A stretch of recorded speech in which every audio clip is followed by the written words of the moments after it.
Salut! Aujourd'hui je vais vous parler de 5 sagas qui me tiennent à cœur, plus particulièrement de sagas jeunesse young adulte parce que c'est ce que j'ai mis dans mon classement ma foi. J'ai essayé de les classer par ordre de préférence. Après faut savoir que c'est pas forcément mes sagas préférées que je vous présente, c'est juste 5 sagas qui me tiennent à cœur pour des raisons spécifiques et je vous expliquerai pourquoi. Je tiens à préciser qu'il n'y aura pas Harry Potter dans ce top.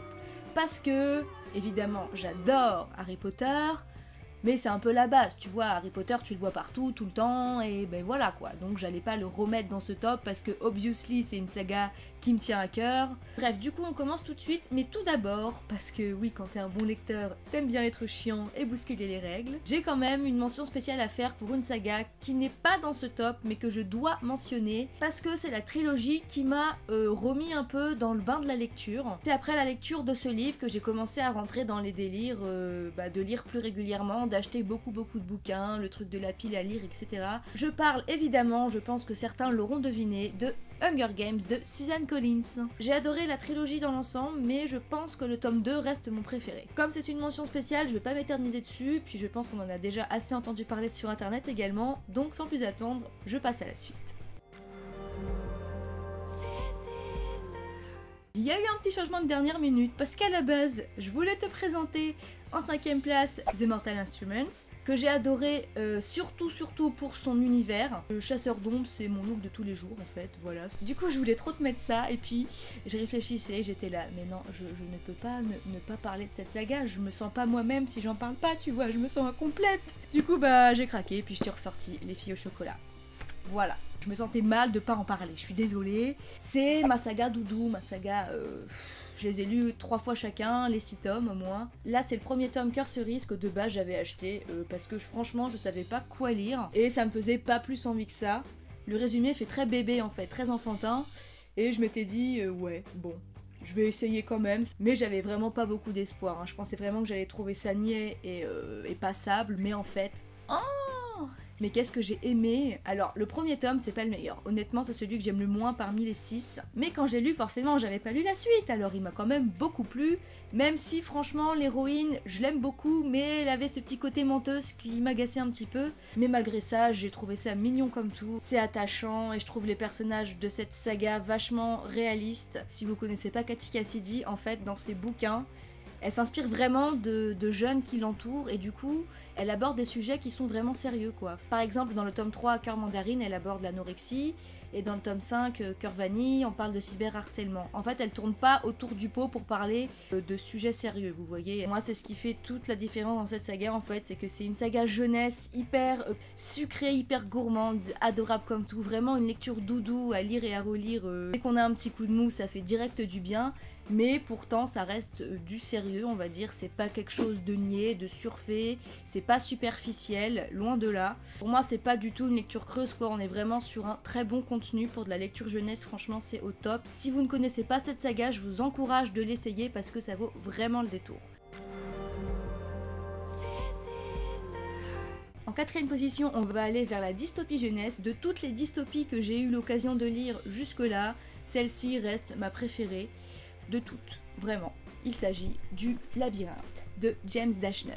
Quand ce livre est sorti, honnêtement, il me faisait pas envie parce que le speech, ben, il avait l'air sympa, mais en fait, ça ressemble un petit peu à ce qui sortait déjà à cette époque-là, hein, des ados qui se trouvent comme par hasard enfermés dans un endroit tous ensemble, pour on ne sait quelle raison, il y a que des ados, et voilà, il faut qu'ils s'en sortent, il se passe des trucs chelous autour, enfin voilà. Je sais plus pourquoi j'ai finalement décidé de me lancer dans la lecture de ce truc. Ah, c'est peut-être parce que j'avais entendu parler du film, et que dedans, il y allait avoir Dylan O'Brien et Kaya Scodelario, qui sont 2 acteurs que j'adore, et Thomas Sangster aussi, bien sûr. Peut-être que c'est pour ça que ça m'avait motivé de lire le bouquin avant. Dans tous les cas, je l'ai acheté à Françoisir quand j'en ai eu l'occasion. Énorme coup de cœur pour le premier tome, énorme coup de cœur pour le second tome, coup de cœur également pour le dernier tome. J'ai adoré les 3. Je trouve que c'est une dystopie hyper bien foutue qui te tient de ouf en haleine du début à la fin. Et que tout est tellement bien pensé au millimètre près.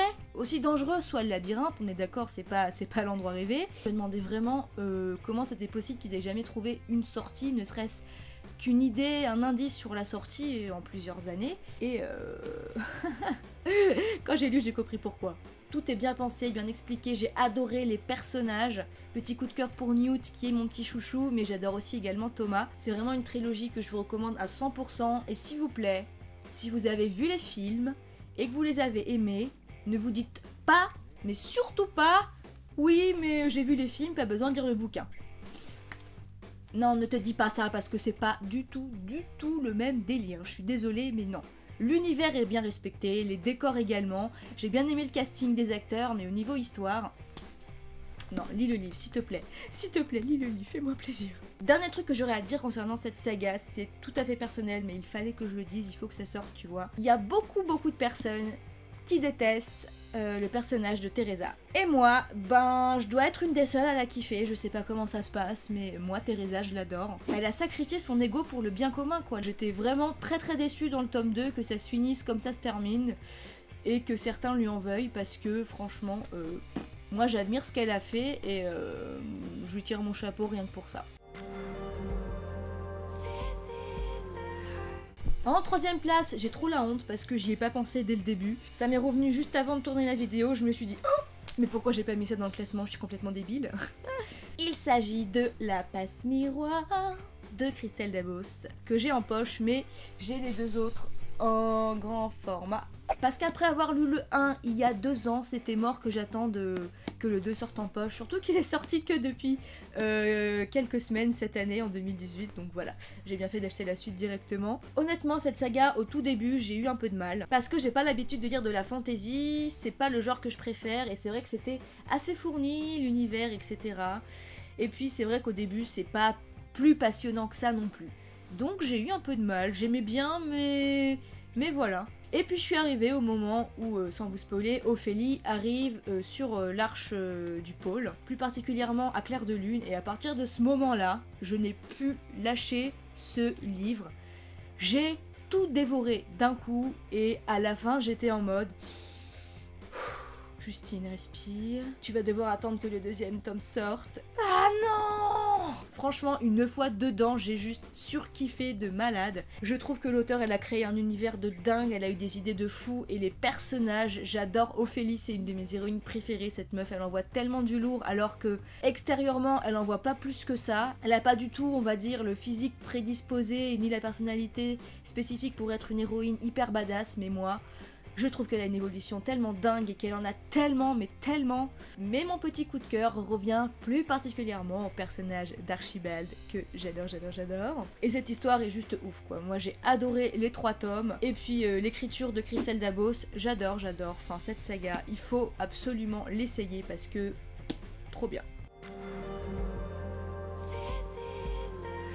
En deuxième position, tu seras certainement pas surpris parce que c'est une saga de laquelle j'ai pas mal parlé ces derniers temps sur les réseaux, je crois. Il s'agit évidemment des Chroniques lunaires, donc de Marissa Meyer. Là, c'est le tome 1, Cinder. C'est une réécriture de contes de fées mélangée à de la science-fiction.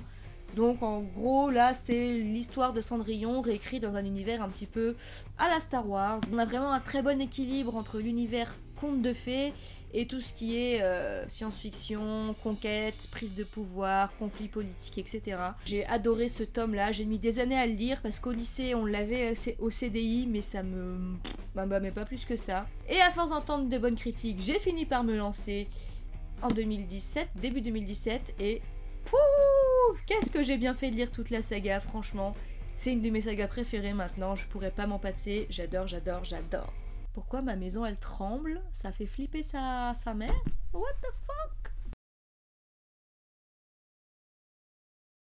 Et en première position, là je t'ai mis la saga qui me tient le plus à cœur, du moins une de celles qui me tient le plus à cœur. C'est une saga jeunesse et pour moi c'est la seule qui jusqu'à ce jour est digne d'un bon Harry Potter. Franchement j'aime autant cette saga que les livres Harry Potter. Il s'agit de Percy Jackson, de Rick Riordan.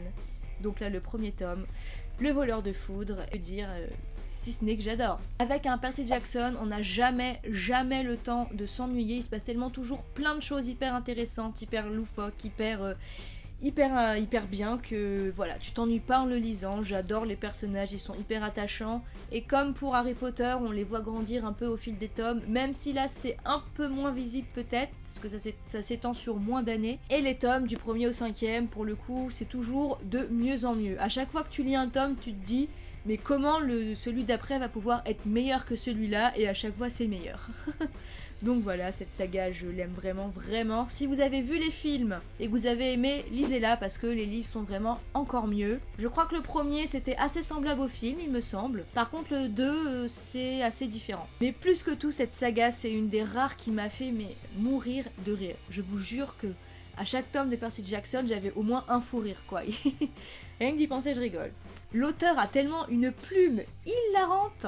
Et il a des idées tellement loufoques parfois, mais qui en même temps, en fait, ça marche tellement, ça va tellement avec son univers, c'est tellement des idées trop bien que je surkiffe de ouf, quoi. Donc voilà, forcément une saga que moi je trouve à la fois hyper passionnante et palpitante, avec un univers fantastique incroyable et vachement bien revisité, et qui en plus me met la patate parce que ça me fait mourir de rire, je ne pouvais qu'adorer. C'est de la bombe, je vous les recommande à 100%. Donc voilà, j'ai terminé avec mon top 5 des sagas qui me tiennent à cœur. Il y en a d'autres évidemment. Dans tous les cas, j'espère que ça t'a plu. Dis-moi si on a des sagas en commun et pour quelles raisons toi elles te tiennent à cœur. Et avant que tu partes, j'ai quelque chose pour toi. Je tiens à te faire gagner un bouquin.